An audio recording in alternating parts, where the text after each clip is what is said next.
মাথার উপরে চলে আসবে, সূর্যের তাপে আপনার মাথার মগজগুলা টকটক করে ফুটতে থাকবে। আপনার কারো কোমর পর্যন্ত ঘাম হবে, কারো বুক পর্যন্ত ঘাম হবে, কারো গলা পর্যন্ত ঘাম হবে, আবার কেউ আপনার ঘামে সাঁতার কাটতে থাকবে।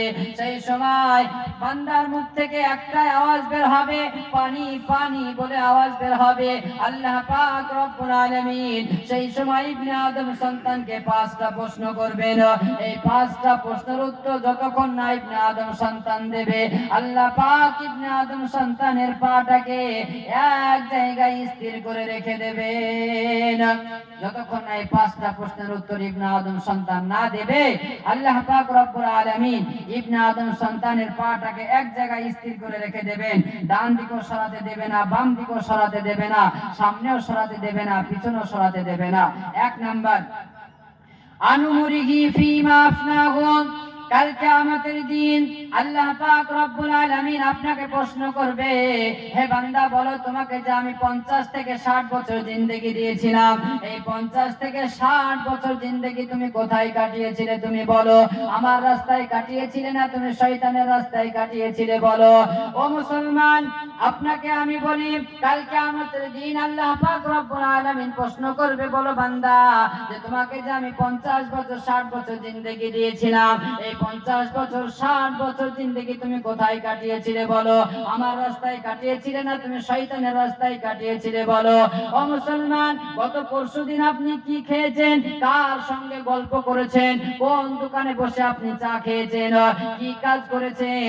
এই একটা দিনের হিসাব আমি আপনি দিতে পারবো না, পারবো না। কিন্তু কাল কিয়ামতের দিন আল্লাহ পাক সারা জিন্দেগির হিসাব নেবেন। এই জিন্দেগির হিসাবটা আমি আপনি কেমন করে দেব মুসলমান? তাই ওই প্রশ্নের উত্তর দিতে হলে আপনাকে দুনিয়ার বুক থেকে তৈরি করে যেতে হবে। 2 নাম্বার, হে যুবক বলো তোমাকে যে আমি যৌবনকাল দিয়েছিলাম, সেই যৌবনকালটা তুমি কোথায় কাটিয়েছিলে? তুমি বলো। আমার রাস্তায় কাটিয়েছিলে না তুমি শয়তানের রাস্তায় কাটিয়েছিলে? বলো। অন্য হাদিসের মধ্যে আল্লাহর নবী বলেছেন 5টা জিনিসের কদর করো, 5টা জিনিস আসার পূর্বে। তার মধ্যে 1 নাম্বার, যৌবনকালের কদর করো বৃদ্ধ হয়ে যাওয়ার পূর্বে, বুড়ো হয়ে যাওয়ার পূর্বে। কারণ মুসলমান ভালো করে শুনবেন, আপনি 25-30 বছর আপনি সরকারি চাকরি পেলেন, আপনার বয়স যখন 60 বছর হয়ে যাবে মুসলমান, তখন আপনাকে চাকরি থেকে অবসর নিতে হবে। কারণ আপনি 60 বছর বয়সে কোনো ভারী বোঝা আপনি উঠাতে পারবেন না।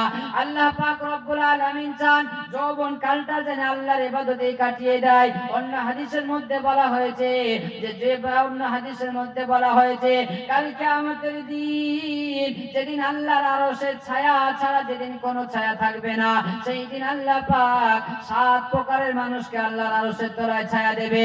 তার মধ্যে 2 নাম্বার, ওয়াসাবুন নাসাফি ইবাদাতি রাব্বিহি। এমন যুবক যার যৌবন কালটা আপনার আল্লাহর ইবাদতে কাটিয়েছে। ও যুবক, তোমাদেরকে আমি বলি, কাল কিয়ামতের দিন আল্লাহ পাক প্রশ্ন করবে, হে যুবক বলো তোমাকে যে আমি যৌবন কাল দিয়েছিলাম, এই যৌবন তুমি কোথায় কাটিয়েছিলে? তুমি বলো। আমার রাস্তায় কাটিয়েছিলে? রাত্রি বেলায় ইবাদত করে কাটিয়েছিলে? না তুমি রাত্রি বেলায় ইউটিউব নিয়ে কাটিয়েছিলে? না তুমি ফেসবুক নিয়ে তুমি কাটিয়েছিলে? না তুমি হোয়াটসঅ্যাপ নিয়ে কাটিয়েছিলে? বলো। না তুমি ফ্রি ফায়ার পাবজি নিয়ে কাটিয়েছিলে? তুমি বলো। আমার ইবাদতে কাটিয়েছিলে? না বলো। না তুমি কোনো মেয়েকে পার্কে নিয়ে বসে গল্প করে করে কাটিয়েছিলে? বলো। ও যুবক ভাই, কাল কিয়ামতের দিন তোমাকে হিসাব দিতে হবে। ও যুবক ভাই, তোমাদের পায়ে হাত দিয়ে বলি আমিও তোমার মতন যুবক সন্তান, আমারও মন চাই তোমার মতন ফ্রি ফায়ার খেলতে, আমারও মন চাই তোমার মতন পাবজি খেলতে, আমারও মন চাই তোমার মতন ইউটিউব ফেসবুক নিয়ে ব্যস্ত থাকতে, আমারও মন চাই তোমার মতন কোন মেয়েকে নিয়ে পার্কে বসে গল্প করতে। কিন্তু কেন করি না? আল্লাহ পাক রব্বুল আলামিন কোরআনের মধ্যে বলেছেন, ইন্নাল আবরারা লাফি নাঈম ওয়া ইন্নাল ফুজ্জারা লাফি জাহিম। যার নেকির কাজ ভারী হয়ে যাবে, সে আপনার জন্য কবরখানা হয়ে যাবে জান্নাতের বাগান, আর যার নেকি কম হয়ে যাবে তার জন্য কবরখানা হয়ে যাবে জাহান্নামের গর্ত। এই কারণে কবরের ভয় করি না। হে যুবক, তোমাদের পায়ে হাত দিয়ে বলি, পিছনে সমস্ত কিছু ফেলে দিয়ে তোমরা আল্লাহর ইবাদতে মশগুল হয়ে যাও। আজকে সারা পৃথিবীর দিকে তাকিয়ে দেখো, আজকে পানির নিচে যুবকের লাশ, বাসের নিচে যুবকের লাশ। আজকে এই মসজিদে এলান, কালকে আর একটা মসজিদে এলান।